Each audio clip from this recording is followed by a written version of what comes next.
आदाब, मैं अस्मिता मलिक हाजिर हूँ हिंदुस्तान के सोशियो कल्चरल और इकोनॉमिक इश्यूज पर खास प्रोग्राम लेकर।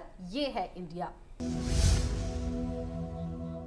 हमारे इस खास प्रोग्राम में आज बात भारत सरकार के पोषण पखवाड़ा और इंटरनेशनल ईयर ऑफ मिलेट्स की मलन्यूट्रिशन और एनीमिया को कम करने के मकसद से साल 2018 से हमारे देश में पोषण कैंपेन चलाया जा रहा है। भारत सरकार विमेन एंड चाइल्ड डेवलपमेंट ने इस साल भी 20 मार्च से 3 अप्रैल 2023 तक पोषण पखवाड़ा ऑब्जर्व करने का ऐलान किया है।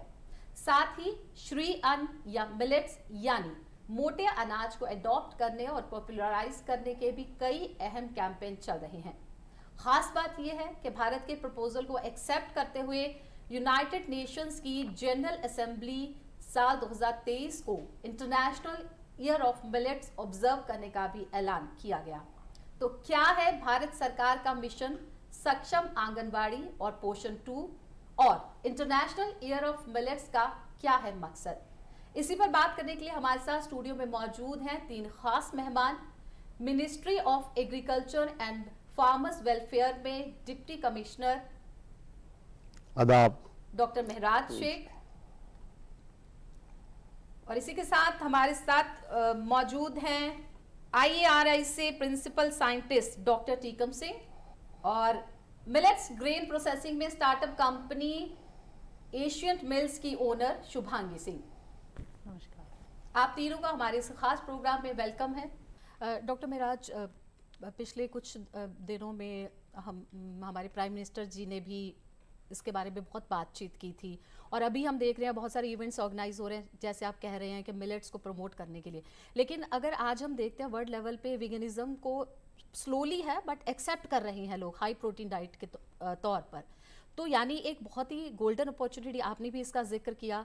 तो उसके लिए किस तरह की प्लानिंग है कि वर्ल्ड लेवल पे इसको उस तरह से प्रोडक्शन हो जिसमें मुझे लगता है हमारे मुल्क का बहुत बड़ा रोल, बहुत इंपॉर्टेंट रोल प्ले हो सकता है?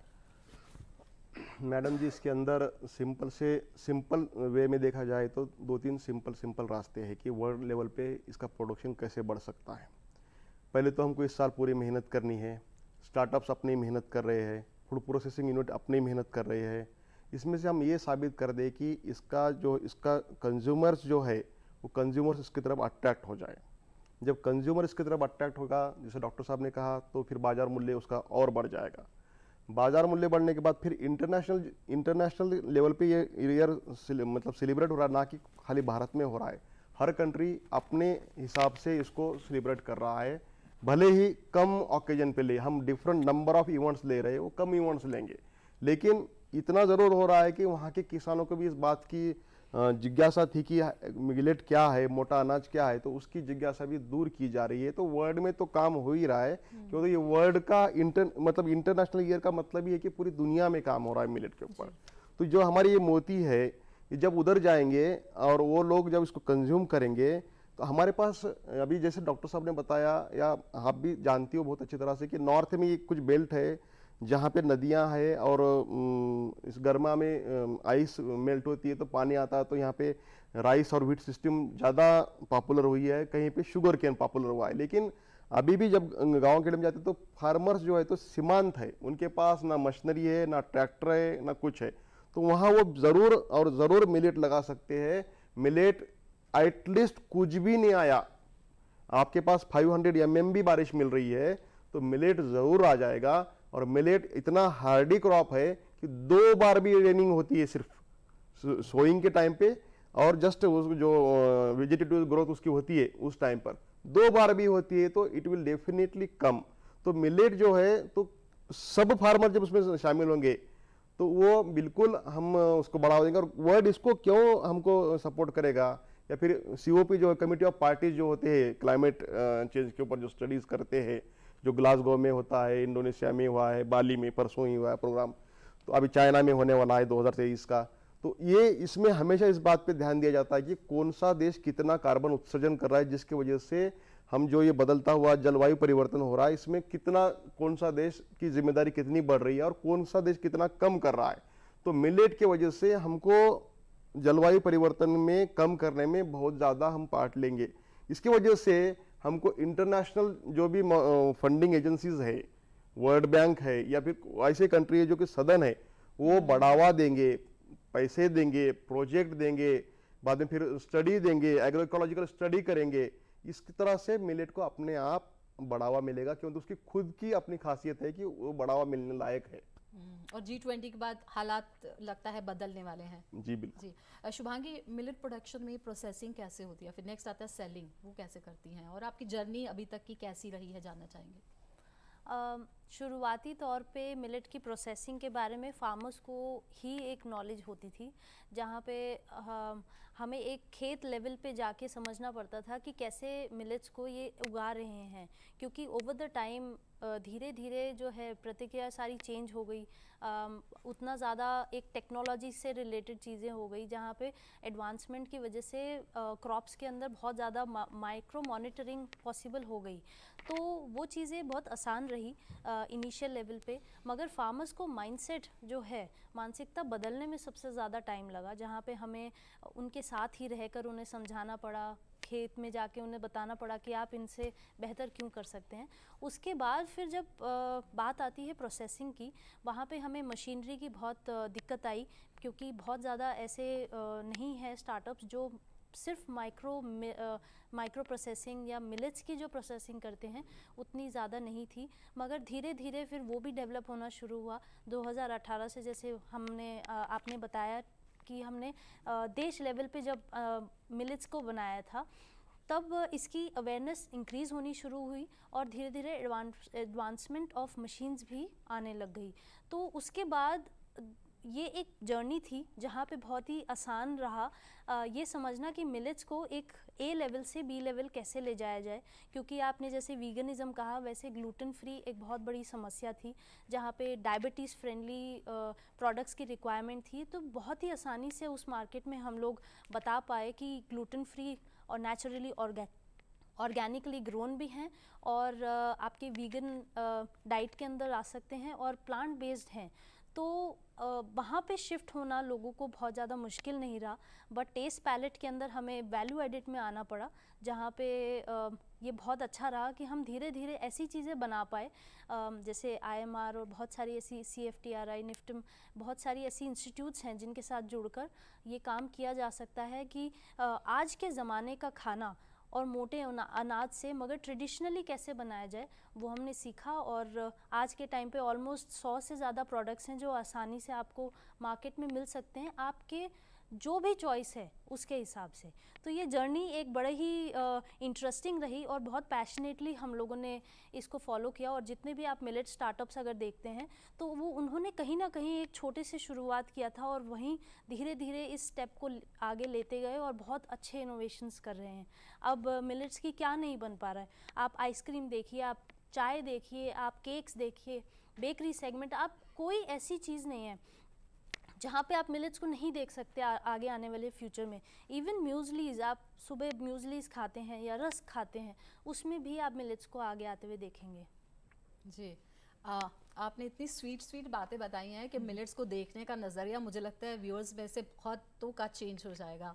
तो रबी और खरीफ क्या दोनों कैटेगरी में फिट होते हैं? और सेकेंडरी जानना चाहूँगी, आजकल लोग इतने बिजी हैं, रेडी टू ईट्स चाहिए होता है उनको, तो वो कैसे आप उसको फिट करती हैं? जी, आजकल जैसे इंस्टेंट आपको फूड चाहिए होता है, प्री मिक्सेस चाहिए होते हैं, बहुत ही आसानी से आजकल हलवा मिक्स, इडली प्रीमिक्स, इडली डोसा दोनों का, या फिर आपको जैसे अगर आपको खिचड़ी मिक्स चाहिए, आपको नहीं पता कितनी दाल कौन सी डालनी चाहिए, या फिर इसको चावल के बिना कैसे बनाया जाए, उसके भी प्रीमिक्सेस अवेलेबल है। और फिर कुछ ऐसे स्टार्टअप्स हैं जो कि बिल्कुल ही आपको रेडी टू ईट, आप अगर जैसे मैंने आपको पहले भी बताया था कि क्विक अगर आपको जाना है घर से बाहर, आपने ब्रेकफास्ट स्किप कर दिया, तो एनर्जी बार्स हैं जो इंस्टेंट है, आप खोलें और कभी भी खा लें, ऑन द गो खा लें, बाइक पे चलाते हुए भी आप खा सकते हैं। तो ऐसे इंस्टेंट प्रोडक्ट्स बहुत ज़्यादा अवेलेबल है। आपको पोहा पसंद है, पोहा है, बिसिबिली भात है, इंस्टेंटली आप फाड़िए, उसमें चीज़ें मिलाइए जैसे पानी या तेल या तड़का, एंड उसको कुकर कर दीजिए, या फिर नॉर्मल 1 मिनट कुक, या इवन गर्म पानी डाल के जैसे चीज़ें बनती हैं वो भी प्रोडक्ट्स अवेलेबल हैं। तो आसान से आसान चीज़ें अब अवेलेबल हैं मिलेट्स की, आप कहीं पे भी जाके अगर मिलेट को सर्च करते हैं तो आपको कोई ना कोई ऐसा स्टार्टअप ज़रूर मिलेगा जिसकी एक फोर्टे है और वो उस चीज़ को बना रहे हैं। यानी टेस्ट भी और हेल्थ भी, बिल्कुल जिस तरह से आपने बताया। डॉक्टर महराज, अभी तो सिर्फ गेहूं और अनाज की हम बात कर रहे हैं, लेकिन एक और चैलेंज भी है हमारे सामने, वाइट फ्लोर यानी मैदा, जो सबसे ज़्यादा हार्मफुल है हमारी हेल्थ के लिए। और उसके तो कितने प्रोडक्ट्स हैं, नाम बताने की ज़रूरत है, बहुत ही कॉमन है आज। बच्चा भी उसका इतना उसको पसंद करता है। तो ऐसे में मिलेट्स को थोड़ा सा उसके ऊपर और लेकर आना, तो क्या ये थोड़ा मुश्किल हो सकता है?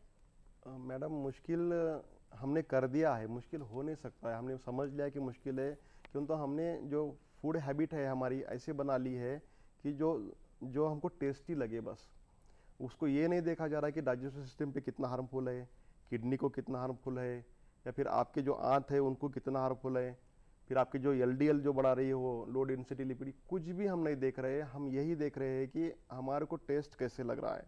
लेकिन जिस तरह से स्टार्टअप आगे आ रहे हैं, जिस तरह से मैडम बता रही थी कि टेस्ट जो है, वैल्यूएडिशन जो है इतना अच्छा हो गया है कि आप एनर्जी बार भी लेके खा सकते हैं। तो एक पद्धति थी पुराने ज़माने में, मिलेट्स कभी भी खेत में से निकाल कर पिसाने के लिए कभी नहीं ले जाते थे। मिलेट्स पहले धोते थे, उसके बाद 8 घंटे 9 घंटे छाँव में सुखाते थे, और वो सुखाने के बाद फिर उसको पिसाया जाता था। और उसके बाद भी हमारे माएँ क्या करते थे, 1 घंटा गूंद के रखती थी, उसके बाद ऑटोमेटिक उसमें टेस्ट आ जाता था। उसका एक अपना अलग टेस्ट होता है, किसी का कंपैरिजन किसी से नहीं है। यही तो मतलब ये विविधता जो है, यही ईश्वर की कमाल है। हर चीज में अपनी अलग टेस्ट है। गेहूं के डिफरेंट वैरायटीज में डिफरेंट टेस्ट है, एक ही गेहूं के, ये तो डिफरेंट ये स्पेसीज है, तो ये हर स्पेस में अपना टेस्ट। उसकी टेस्ट को कैसे बरकरार रखे और उसकी टेस्ट को किस तरह से अडॉप्ट किया जाए, तो वो टेस्ट एक बार आदि जो लोग मैदे के जो आदी है, जो सुबह सुबह उठ के ब्रेड खाते हैं, टोस्ट खाते हैं, चाय के साथ फास्ट लाइफ जो जी रहे हैं, उनके लिए उसी तरह का पदार्थ बनाया जाए जो कि उसको रिप्लेस कर सके। मैदा को रिप्लेस करना बहुत मुश्किल नहीं है, लोग समझ चुके हैं कि मैदा के बहुत बड़े ड्रॉबैक्स है। हम कभी भी होटल में जाते हैं तो लोग अक्सर कहते हैं कि हमको मैदा वाला नहीं बल्कि गेहूं वाला रोटी दीजिए, फुल्का दीजिए, तेल मत लगाइए। तो इस तरह से जब लोगों को मालूम होगा कि ये हमारी चीजें हैं, जैसे जवारी का एक अपना टेस्ट है, बाजरा का एक अपना टेस्ट है, इसको धो के अच्छी प्रोसेस से जब हम परोसेंगे तो जरूर मैदा रिप्लेस हो जाएगा। मैडम बिल्कुल, जब मैं खाती हूँ तो मैं ही चूज करती हूँ, तो मेरा क्या नजरिया रहता है वो बहुत इंपॉर्टेंट है। डॉक्टर टीकम, हम स्मॉल फार्मर्स की बात करते हैं तो उनके लिए जैसे आपने बताया कि बहुत ही बेनिफिशियल है। बिग फार्मर्स तो किसी ना किसी तरह इस क्रॉप में अगर कुछ क्लाइमेट चेंजेस की वजह किसी भी रीज़न से कुछ प्रॉब्लम आता है तो एडजस्टमेंट हो जाता है। तो प्रोडक्शन कैसे बढ़ सकती है, किस तरह की गवर्नमेंट की तरफ से क्या क्या स्टेप्स होने चाहिए जो फार्मर्स की हेल्प कर सके? देखिए, मिलेट्स का जहाँ तक प्रोडक्शन की बात है, किसान भाई जनरली जो मिलेट्स हैं, मिलेट्स को ग्रो करते हैं, जो अपनी जो अनफर्टाइल सोइल्स होती हैं जिनमें दूसरी कोई फसल नहीं उग जाती, उनको वहाँ दाना बिखेर देते हैं। तो इस वजह से हमारे जो देश में जो मिलेट्स का उत्पादन है वो थोड़ा कम है। तो इसको हमें साइंटिफिक तरीके से इनकी खेती करनी चाहिए। इनकी जो संशोधित जो पैकेज और प्रैक्टिसेस बनाई गई हैं हर एक रीजन के लिए है, उस हिसाब से इनको बोना है। और इनके अंदर माना कि इनको कम फर्टिलाइज़र की ज़रूरत है, उर्वरक की कम ज़रूरत पड़ती है, लेकिन हमें उनको उनकी जितनी आवश्यकता है उतना हमें देना है, तो इससे इसका उत्पादन बढ़ेगा। दूसरा, जहाँ तक गवर्नमेंट की जहाँ बात आती है कि गवर्नमेंट का इंटरवेंशन कहाँ होना चाहिए इनके उत्पादन को बढ़ाने में, तो जैसा मैंने पहले भी कहा कि इनके जो बीज हैं, जो हमारे कई जो भारतीय मिलेट अनुसंधान संस्थान है हैदराबाद में, वहाँ से कई इसकी वैरायटियाँ निकली हैं। उन वैरायटीज़ के जो सीड्स हैं वो किसान तक पहुँचने चाहिए। और भी कई हमारी जो स्टेट एग्रीकल्चर यूनिवर्सिटीज़ हैं वो डेवलप कर रही हैं। तो जो सीड की जो गुणवत्ता है, वो गुणवत्ता वाला सीड किसान को अगर मिलेगा और तो निश्चित रूप से इसकी जो उत्पादकता है वो बढ़ेगी। और हमें इन मिलेट्स को जो हमारा जो वैज्ञानिक जो पद्धति है उसके हिसाब से हमें इनको लगाना है, तो निश्चित रूप से इनका उत्पादन बढ़ेगा। जी डॉक्टर महराज, बहुत बार ऐसा होता है कि जो फार्मर्स हैं हमारे, उनको थोड़ा सा टेक्निकल साउंड करने के लिए बहुत सारे ट्रेनिंग मिशंस भी चलते हैं गवर्नमेंट की तरफ से। तो अगर वो मिलेट्स के प्रोडक्शन के लिए और अवेयर हो और इंटरेस्ट डेवलप हो उनमें, तो इसके लिए सरकार की तरफ से किस तरह की प्लानिंग है? बहुत अच्छा सा सवाल पूछा आपने।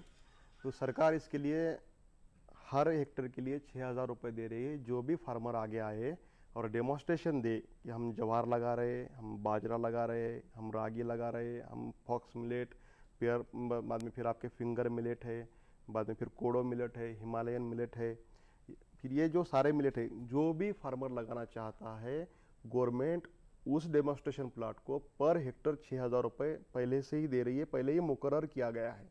तो इसमें फार्मर को आगे आना है, एक सीजन का क्रॉप लेना है, जो क्रॉप की 3 से 4 महीने का रहेगा, उस क्रॉप को लेना है, और 6,000 रुपये तो ऐसे ही मिलने वाले हैं, और उसके बाद आपका डेमोन्स्ट्रेशन होने वाला है, तो सारे लोगों को एक अवेयरनेस मिलेगा। तो गवर्नमेंट यही चाहती है कि इस तरह से फार्मर मोटिवेट हो। एमएसपी तो ऑलरेडी डॉक्टर साहब ने बताया ही है, एमएसपी तो सारे फार्मर्स के लिए, लेकिन गवर्नमेंट इस साल इस चीज़ को बढ़ावा दे रही है। दिसंबर तक उसमें और कुछ कंपटीशन भी रखे हैं मिनिस्ट्री ऑफ एग्रीकल्चर ने, दिसंबर तक उसमें पार्ट लेना था फार्मर्स को, उस हिसाब से फार्मर्स पार्ट भी ले रहे हैं और फार्मर्स आगे आ रहे हैं। और 6,000 रुपये देने की वजह से, और प्राइम मिनिस्टर साहब ने अभी तक तो फार्मर्स को 12वीं किस्त दी है, हर बार 2,000 रुपये डाल रहे। ये तो हो गया पीक नए आने की उम्मीद में, लेकिन मिलेट एक ऐसी चीज़ है जहाँ पे कुछ भी नहीं आएगा वहाँ ज़रूर मिलेट आ जाएगा। तो इस तरह से हम डेमोन्स्ट्रेशन प्लान भी खड़ा कर रहे हैं। जी डॉक्टर टीकम, क्वालिटी प्रोडक्शन बढ़े तो इसके लिए क्या होना चाहिए? क्वालिटी प्रोडक्शन बढ़े, इसके लिए ज़रूरी है कि जो हमारे मिलेट्स हैं उनका उत्पादन सही तरीके से, उनको भी जो उनका जो कंपोजिशन है मिलेट्स में प्रोटीन्स का और मिनरल्स का, वो प्राकृतिक रूप से तो होता ही है, पर हमें उनको और बायोफोर्टिफाइड करने के लिए हमें अतिरिक्त उनमें हमें पोषक तत्व के माध्यम से भी हम उनका क्वालिटी वाइज उसको इम्प्रूव कर सकते हैं। जैसे हमें जिंक का, हमें अगर उसमें इंक्रीज़ करना है, बढ़ाना है, तो जिंक सल्फेट का स्प्रे जब दाना बनता है उस समय अगर हम जिंक सल्फेट का स्प्रे करेंगे तो उसकी क्वांटिटी उसमें बढ़ेगी। इसी तरह से आयरन का है, कैल्शियम का है, तो जो पोषक तत्व, एक संतुलित जो पोषक तत्व प्रबंधन है वो हमें करना चाहिए। हमें जो हमारी जो देसी खाद हैं, गोबर की खाद है या हरी खाद है, उनका भी हमें प्रयोग करना है। तो ये सब जब समन्वित पोषक तत्व प्रबंधन होगा तो जो पौधा है उसकी बढ़वार अच्छी होगी और उससे हमें उच्च गुणवत्ता वाला उत्पाद हमें प्राप्त होगा। फार्मर्स को कौन से स्टेप लेने चाहिए कि प्रोडक्शन उनका क्वालिटी वाला रहे? फार्मर्स को मैंने बताया ना, फार्मर्स को अच्छा उच्च गुणवत्ता वाला प्रोड्यूस करना है तो उसको सिलेक्शन ऑफ जो सीड है, वैरायटी का, अच्छी वैरायटी का सीड सेलेक्ट करना है। देन उसको लाइन से सोइंग करना है। उसमें जो भी पैकेज जो प्रैक्टिसेज आती हैं, जिसमें हम वीड निकालना है, आपका समय पे उसमें सिंचाई अगर ज़रूरत पड़ती है, हालांकि सिंचाई की ज़्यादा ज़रूरत नहीं पड़ती, ये रेन फेड वर्षा आधारित लगाते हैं, लेकिन फिर भी कहीं अगर पोषक तत्व की ज़रूरत पड़ती है तो वो हमें देना चाहिए। जो इनफर्टाइल लैंड्स होती है वहाँ भी सूटेबल है। हाँ, वहाँ हमें फर्टिलाइज़र थोड़ा, जो हमारी जो जैविक खाद है, जैसे गोबर की खाद है या कंपोस्ट है, वो खाद हमें वहाँ डाल करके थोड़ा उनको फर्टाइल बनाना है, ज़्यादा उत्पादन लेना है उस हिसाब से। और रबी कैटेगरी में भी मिलेट्स की फसलें आती हैं, फिट होते हैं उसमें भी, उस कैटेगरी में भी? हाँ, रबी में एक्चुअली अधिकतर, जैसा शुरू में भी डिस्कशन में आया कि जो मिलेट्स हैं ये C4 प्लांट्स हैं। तो हमारे जो उत्तरी भारतीय जो मैदान हैं इनको तो अधिकतर खरीफ सीजन में लगाते हैं। बाकी हमारे जो सदर्न स्टेट हैं, जिसमें महाराष्ट्र है, कर्नाटका है, तमिलनाडु है, वहाँ रबी में भी और खरीफ में दोनों सीजन में मिलेट्स की खेती होती है। जी, और शुभांगी, कंजप्शन ज़्यादा हो तो मार्केटिंग स्ट्रेटजीज बहुत काम आती हैं, और आज तो वैसे भी वो ज़माना है, तो वो कैसी होनी चाहिए? आपका क्या नज़रिया है उसको लेकर? एक राइट कंज्यूमर के पास एक राइट इन्फॉर्मेशन पहुंचना बहुत ज़रूरी है। जैसे कि आपको पता है, हर एक कुकी का ब्रांड अगर हम लें तो उनके पास ये चीज़ है, एक वैल्यू एडिशन होता है। मतलब किसी ने नट्स मिलाए हैं तो किसी ने प्रोटीन को बताया है, तो एक कंपोजिशन के साथ एक कंज्यूमर को जिस चीज़ की रिक्वायरमेंट है अगर वो उस तक बता दी जाए। ज़्यादातर ब्रांडिंग क्या होती है, उस पर कुछ नहीं लिखा होता, सिर्फ कुकीज़ लिखा होता है या फिर किससे बना है वो लिखा होता है, बट उसकी क्या बेनिफिट्स हैं, उसके कितने, आप अगर एक कुकी खा रहे हैं उससे क्या बेनिफिट हो रहा है, एंड सबसे ज़्यादा इम्पॉर्टेंट है पीछे परसेंटेज और न्यूट्रिशन पढ़ना, क्योंकि आज तक हमारे जितना भी टाइम हमने देखा न्यूट्रिशन FSSAI इतना अच्छा हमारे फूड सेफ्टी स्टैंडर्ड्स बनाए हैं कि हम लोग अभी भी पीछे मुड़कर ये नहीं देखते कि प्रोडक्ट बना किस किस चीज़ से है। और ये मैंडेटरी है कि आप पीछे परसेंटेज मिलेट की लिखें, उसके अंदर अगर आप 2% 3% अगर आप मिलेट बोलते हैं तो वो मिलेट की चीज़ नहीं है, वो दूसरी चीज़ों से बनी है। तो ये आप बड़ा ही ध्यान से पढ़ें कि एटलीस्ट 60% 70% उसमें मिलेट की मात्रा होनी चाहिए, तभी वो मिलेट सा बनेगा। नहीं तो अगर दूसरी चीज़ें उसमें ज़्यादा होगी तो वो उस चीज़ से बना है। एंड ये इन्फॉर्मेशन जब तक कंज्यूमर नहीं समझेगा तब तक कोई भी ब्रांडिंग कर ली जाए वो पॉसिबल नहीं है। रॉन्ग मार्केटिंग नहीं एक्सेप्ट करनी चाहिए। हमें खुद एक अवेयर होके एक कोई भी प्रोडक्ट को समझना ज़रूरी है, और वही चीज़ अगर लेके आगे कंज्यूमर तक पहुंचाई जाए तो उसी को मार्केटिंग कहा जाता है, और मिलेट्स में वो सबसे ज़्यादा कामयाब रहती है। तो मिलेट्स पे बहुत इंटरेस्टिंग डिस्कशन हमारा चल रहा है, लेकिन वक्त और इजाज़त नहीं दे रहा है। जाते जाते डॉक्टर साहब एक कंक्लूडिंग रिमार्क कुछ कहना चाहेंगे, आप बताएं। मैडम, भारत सरकार ने 10,000 FPO बनाए हैं। 10,000 FPO में कुछ एक्सक्लूसिवली FPO जो है फार्मर्स प्रोड्यूसर ऑर्गेनाइजेशंस की सिर्फ मिलेट पे काम करते हैं, और भारत सरकार ने इस चीज़ पे भी बढ़ावा दिया है कि इसमें वुमन एम्पावरमेंट कैसा हो, महिला का सहभाग कैसा हो। जब महिला अपना सहभाग देंगी तो महिला हमेशा गुणवत्ता को देखती है, बच्चों के पोषण को देखती है। पुरुष इतना पोषण को नहीं देखता जितना माँ देखती है या महिला देखती है। तो महिला एम्पावरमेंट के लिए FPO में एक महिला डायरेक्टर रहना ज़रूरी है, कंपलसरी है, मैंडेटरी कर दिया गया है। तो इस तरह से जैसा हम पूरा डिस्कशन हमारा जो होता आया है कि जैसा UN ने हमको ये इंटरनेशनल ईयर दिया है, हमारी पूरी जिम्मेवारी है हर भारत के नागरिक की मिलेट को समझे, समझाए, और समझाने के बाद उसका इम्प्लीमेंट करने की कोशिश करे कि देखो सच में क्या हो रहा है। बहुत लोगों का वेट लॉस हो जाएगा, BP कम हो जाएंगी, कार्डियक प्रॉब्लम लो हो जाएंगे, बाद में फिर किडनी की प्रॉब्लम लो हो जाएंगे, बाद में उनके बोन्स जो आर्थराइटिक्स जो प्रॉब्लम थे कैल्शियम की वजह से राइज हो जाएंगे, बच्चों की हाइट बढ़ जाएगी जिनकी वजह से, और जो बच्चे एडोलसेंट एज में हैं उनके जो प्रॉब्लम होते हैं एडोलसेंट एज के वो कम हो जाएंगे, उसके पेन कम हो जाएंगे। तो जाहिर बात है कि हम जो मोटो से आगे बढ़ रहे हैं वो मोटो अपने आप प्रूव हो जाएगा। तो ये पूरा साल हमें लगे रहना है, हर क्षेत्र में हमें लगे रहना है। कंज्यूमर के क्षेत्र में लगे रहना है, फार्मर के क्षेत्र में लगे रहना है, अनुसंधान के क्षेत्र में लगे रहना है, बाद में FPO जो बन के चल रहे हैं उनको उनके क्षेत्र में लगे रहना है। सरकार को अपने क्षेत्र में लगे रहना है कि सरकार बारीक से बारीक चीज़ों पे ध्यान दे। कि जैसे डॉक्टर साहब ने बार कहा, ये बहुत ज़रूरी बात है कि शुद्ध बीज बहुत ज़रूरी है। बीज अच्छा जाता है तो उसकी उत्पादनता बहुत बढ़ जाती है, क्योंकि उसका DNA इतना अच्छा होता है कि वो DNA की कुछ खासियत होती है। जैसे कोई भी चीज़ समझो कहाँ पे भी पैदा होती है, जैसे हम देखते हैं कि ऊंट है तो कोई और ऊंट समझो तमिलनाडु में भी पैदा हुआ तो वो हाइटेड होता है, क्योंकि उसका वो DNA वैसा है। भले ही वो उतना सशक्त ना हो जितना कि पहाड़ी एरिया में होता है, लेकिन वो ज़रूर उतनी हाइट का उतने रेंज का बन जाएगा। तो इसलिए शुद्ध बीज जो है उसके तरफ बहुत कॉन्सेंट्रेशन से सबको देखना है, सारे स्टेट गवर्नमेंट को देखना है, तो बाद में जो ब्लॉक के एग्रीकल्चर ऑफिसर है, जो विलेज लेवल के जो एग्रीकल्चर असिस्टेंट है, इनको भी फार्मर के क्षेत्र तक इसको पहुंचाना है कि आपको शुद्ध बीज और इस बीज की क्या रिक्वायरमेंट है, उर्वरक की, उसका ड्यूरेशन क्या है, वाटर रिक्वायरमेंट क्या है, और सॉइल की भी रिक्वायरमेंट क्या है। तो इस तरह से फार्मर भी कंफ्यूज नहीं होंगे, फार्मर को भी इनकम मिलेगा, और जो हमारा शासन का मोटो है भारत सरकार का वो पूरी तरह से ये हो जाएगा। और हम इस तरह में कामयाब रहे तो हमारे लिए एक इंटरनेशनल डे ऑफ मिलेट भी मिल जाएगा। जी, और डॉक्टर टीकम आप क्या कहना चाहेंगे? बिल्कुल, मैं तो कहना चाहूँगा कि किसान भाइयों को अपने जो क्रॉपिंग सिस्टम जो अपना रखे हैं उनमें मिलेट्स को समावेश करें, अंतर शस्य के रूप में करें या आपके मिक्स फार्मिंग के माध्यम से करें। मिलेट्स को ज़रूर अपने खेतों में अगर किसान भाई इनको लगाएंगे तो वो उगाएंगे तो घर पे मिलेट्स आएगा तो उनके भोजन में भी, आहार में भी वो जाएगा, और जिससे जो डॉक्टर साहब ने भी बताया बहुत सारी जो बीमारियां हैं उनसे हमें निजात मिलेगी और हमारा जो भारत देश है वो एक स्वस्थ भारत देश बनेगा। शुभांगी, आपका रिमार्क? क्योंकि मैं एक मिलेट बेस्ड खान पान के उसमें आती हूँ, तो मैं चाहूँगी सब लोगों को एटलीस्ट कोई एक मील आपके प्लेट पे ज़रूर मिलेट की होनी चाहिए। पूरे दिन में एक ही चीज़ खाएं मगर मिलेट की एटलीस्ट ऐड करें। हो सकता है आपके आसपास ना हो या मिल नहीं पा रहा हो, आजकल ऐसी दिक्कत नहीं है, ऑनलाइन बहुत चीज़ें मिलती हैं।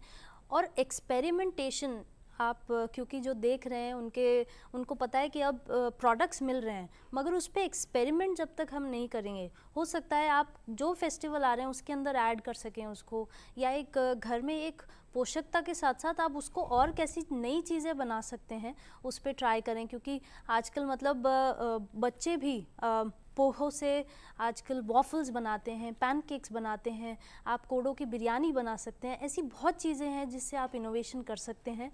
तो मैं सबसे यही चाहूँगी एटलीस्ट 1 मील अ डे। जी, बहुत अहम जानकारियाँ आपसे मिली, बहुत ही इंटरेस्टिंग जानकारियाँ आपसे मिली। आप तीनों का बहुत बहुत शुक्रिया हमें वक्त देने के लिए। तो उम्मीद करते हैं कि हमारी ये ख़ास पेशकश आपको बहुत पसंद आई होगी। अब मिलेट्स आपकी फूड प्लेट का हिस्सा ज़रूर होंगे। हमारी इस खास पेशकश में फ़िलहाल इतना ही। हमारा प्रोग्राम आपको कैसा लगा इस पर आप अपनी राय दे सकते हैं। इसके लिए हमारा ईमेल आईडी है ddurduspecials@gmail.com। इसके साथ ही हमारी पूरी टीम को दीजिए इजाज़त। आदाब।